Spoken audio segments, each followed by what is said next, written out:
여러분 안녕하십니까? 여수 MBC 뉴스투데이입니다. 여수 사립외고 설립과 관련해 새로운 방안이 제시됐습니다. 여수시가 교육 전문가와 주민이 참여하는 협의체를 구성해 사립외고 설립이 타당한 지 원점부터 다시 논의하자고 제안했습니다. 김종태 기자가 보도합니다. 여수시가 여수산단 24개 기업체와 사립외고 설립 운영 지원 협약을 맺었습니다. 이 자리에서 여수시는 참여 기업체로부터 매년 외고 운영비로 40억 원을 지원받기로 했습니다. 여수시는 대신 지역 우수 인재 육성과 인구 증대를 위해 명문 사립고 설립은 강화하되 반드시 외국어고를 설치할지는 다시 논의하기로 했습니다. 교육 전문가와 산단기업, 지역민이 모두 참여하는 협의체 구성을 통해 외고 설립이 타당한지 검토하고 자사고 등 다른 학교 설립 방안이 나오면 이 협의체 안을 수용하기로 했습니다. 교육청, 교육 전문가, 교육단체, 학부모, 산단기업, 지역 주민 등이 참여하는 협의체를 구성해서 사립외고를 포함한 학교 형태, 이사회 구성, 교사 충원 등 명문 사립고 설립을 위한 모든 문제를 협의해 나가겠습니다. 여수시가 그동안의 사립외고 설립 강행 방침에서 지역민들의 반발 여론을 감안해 한 발 물러선 것으로 분석됩니다. 하지만 여수 지역 시민사회단체를 중심으로 한 여수교육 지키기 범시민위원회는 이 같은 제안을 거부하고 나섰습니다. 여수시가 사립외고 설립의 근본적인 문제와 절차 과정은 외면한 채 협의체를 미끼로 사립외고 설립을 강행하는 처사에 불과하다는 것입니다. 협의체의 사립외고 설립 주체인 교육청과 여도 초중학교 관계자가 참여할지도 미지수인데다 산단업체와 운영비 지원 협약을 맺은 것도 기업의 사회적 책임에 반하는 행위라며 전면 무효를 주장하고 나섰습니다. 도교육청에서 이것에 대한 여러 가지 반목이나 일정한 좀 이렇게 부정적 의견들이 피력되고 있는 상황에서 여수시가 이것은 이제 시민의 이름으로 지역의 협의체를 구성했다. 일정한 전략적 물타기다 이렇게 볼 수밖에 없습니다. 설립 찬반 논란 속에 설립 논의 주체를 확대하려는 여수시의 새로운 카드가 사립외고 설립에 어떤 영향을 미칠지 앞으로의 결과에 관심이 높아지고 있습니다. MBC 뉴스 김종태입니다. 이순희 후보자 총장 임명과 관련해 순천대 내부 구성원들의 반발이 이어지고 있습니다. 최근 순천대 교수 전체 투표에서 88%의 참가자들이 교육부 결정에 반대한다는 결정을 내린 가운데 순천대 영어교육과 정모 교수는 어제 순천대 본관 1층에서 정부의 비민주적 총장 인사 철회 등을 촉구하는 1인 시위를 벌였습니다. 한편 15명의 교수들로 구성된 비상대책위원회는 오늘 첫 회의를 열고 이순희 후보자 총장 임명에 대한 향후 대응 방안을 논의할 예정입니다. 전라남도가 위탁 관리하는 연안항의 보수 보강 사업이 추진됩니다. 전라남도는 내년 3월까지 고흥 녹동 신항과 완도항, 화흥포항 등 3곳에 모두 13억 원의 국비를 투입해 노후된 항만 시설물에 대한 보수 보강 사업을 추진할 예정이라고 밝혔습니다. 이 가운데 고흥 녹동 신항에는 모두 10억 원의 사업비를 들여 여객선 접안 시설을 교체하는 작업이 진행됩니다. 여수의 한 고등학교 행정실장이 학교에서 흉기를 들고 학생들을 위협한 사실이 뒤늦게 알려졌습니다. 이 행정실장의 사표는 이미 처리됐는데 그동안 학교는 이 사건을 교육청에 알리지 않아 은폐 의혹까지 일고 있습니다. 권남기 기자가 보도합니다. 지난달 19일 저녁 9시쯤 여수의 한 마이스터고에 근무하는 50대 행정실장이 흉기를 들고 체육관에 있던 학생들 앞에 나타났습니다. 행정실장은 왜 떠드냐며 학생들을 위협했고 2학년 남학생이 왜 술을 드시고 그러냐며 항의하자 학생의 뺨을 서너 차례 때렸습니다. 학교 안에 있던 행정실장의 관사와 체육관의 거리는 10m 정도. 학생들은 학내 음악 동아리 소속으로 체육관에서 얼마 남지 않은 대회를 준비하고 있었는데 행정실장이 술에 취한 채 난동을 부린 겁니다. 사건 다음 날 행정실장은 학부모에게 사과한 뒤 사표를 썼고 징계 절차도 없이 보름 뒤인 지난달 28일쯤 사표가 처리됐습니다. 전라남도 교육청은 사표를 처리하면서도 이런 사실을 전혀 몰랐다는 입장입니다. 학교 측은 이에 대해 평소 행정실장이 술과 관련된 질병이 있었고 학부모와 원만하게 합의돼 보고하지 않았다고 해명했습니다. 하지만 학교 직원이 그것도 학교 안에서 흉기를 들고 학생들을 위협한 사건이어서 은폐를 시도했다는 의혹이 일고 있습니다. 도교육청은 이에 대해 사표 처리는 번복하기 힘들지만 해당 학교에 대해선 보고를 안 한 점에 대해 행정처분하겠다고 밝혔습니다. MBC 뉴스 권남기입니다. 여수시가 실시한 청소년 해양 아카데미가 높은 성과를 거뒀습니다. 여수시는 지난 7월부터 지난달까지 1기당 2박 3일씩 모두 5기 일정으로 진행된 여수 청소년 해양 아카데미에 지역 고등학교를 포함해 전국 38개 학교에서 427명이 참여했다고 밝혔습니다. 여수시는 참가 학생들이 이론교육과 함께 해양 레퍼추더 체험의 교육 프로그램에 만족감을 표시했다며 내년에는 중학생에게도 해양 교육을 확대할 계획이라고 덧붙였습니다.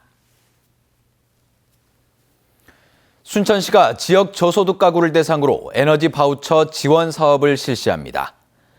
올해 처음 도입된 이번 사업은 난방기름이나 도시가스 등을 최대 11만 원까지 사용할 수 있는 이용권을 지급하는 것으로 지원 대상은 생계, 의료급여 수급자 가운데 소득 40% 이하의 노인, 장애인 가구 등이며 다음 달까지 각 읍면동 주민센터에서 신청할 수 있습니다. 순천시는 이와는 별도로 소득이 낮은 400여 가구에 대해 이달부터 연탄이나 난방용 기름을 지원할 예정입니다. 광양시가 2016년 6차 산업 수익 모델 공모 사업에 선정됐습니다. 광양시는 농촌진흥청이 주관한 2016년 6차 산업 수익 모델 시범 공모 사업에 매실과 배, 허브식물 등에서 기능성 물질을 추출해 화장품 원료와 치유 상품을 개발하는 치유문화산업 육성 사업이 최종 선정돼 국비 5억 원을 확보했다고 밝혔습니다. 광양시는 이에 따라 농업기술센터에 가공시설을 신축하고 6차 산업의 거점 체험 공간을 조성하는 한편 자문단과 6차 산업 생산자 협의체 등을 구성할 계획입니다. 허성관 광주 전남 연구원장 임명 사태가 새로운 국면을 맞았습니다.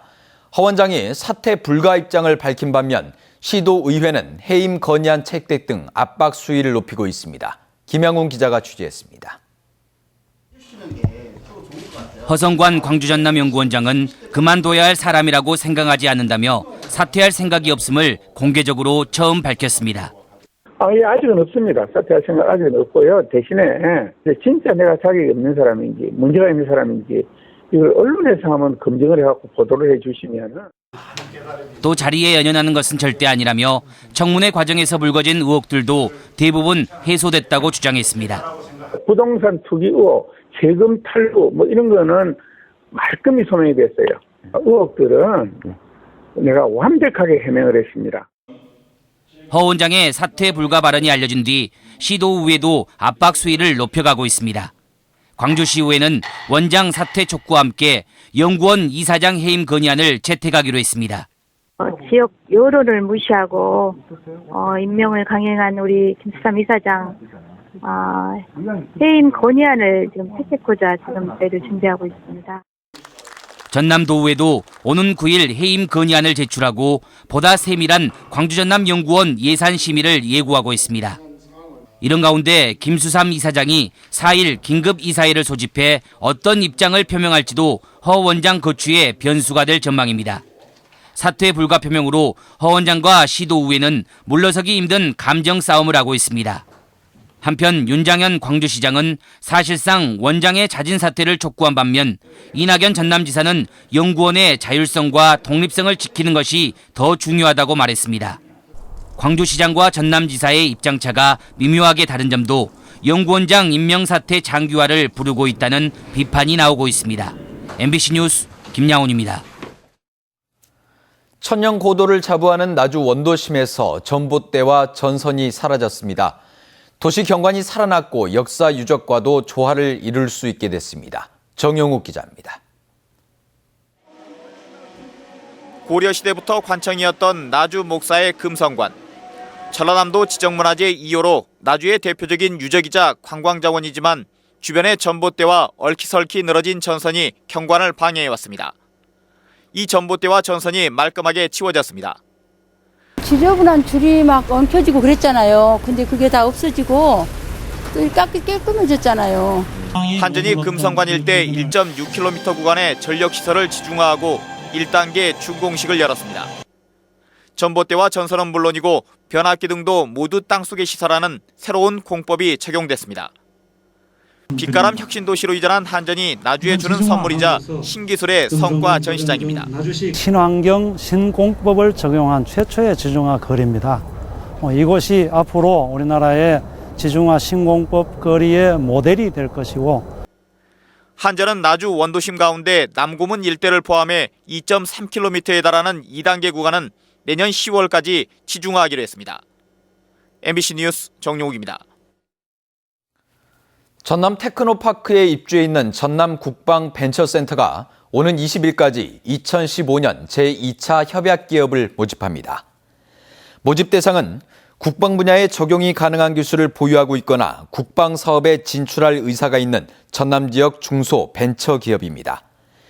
협약 기업에게는 국방 사업에 참여할 수 있는 기회가 주어지며 방위 산업체와의 사업 협력 등 다양한 분야에서 지원을 받을 수 있습니다. 여수 장도 개발 사업에 대한 마스터 플랜 재검토 영역 중간 보고회가 내일 오전 예울마루에서 열립니다. 이번 중간 보고회는 용역 책임연구원인 전남대 박복재 교수가 여수시와 예울마루 시민추진위원회 등을 상대로 발표할 예정입니다. 예울마루 2단계 사업인 장도 개발 사업은 지난해 말 여수시가 부지 매입을 완료함에 따라 120억 원을 들여 내년 말 공사가 마무리될 계획입니다. 한편 지역 미술계와 시민단체 등은 이 같은 계획에 대해 세계적인 건축가 도미니크 페로의 작품이 훼손되는 것 아니냐며 재검토 용역 철회를 주장하고 있습니다. 파주 90,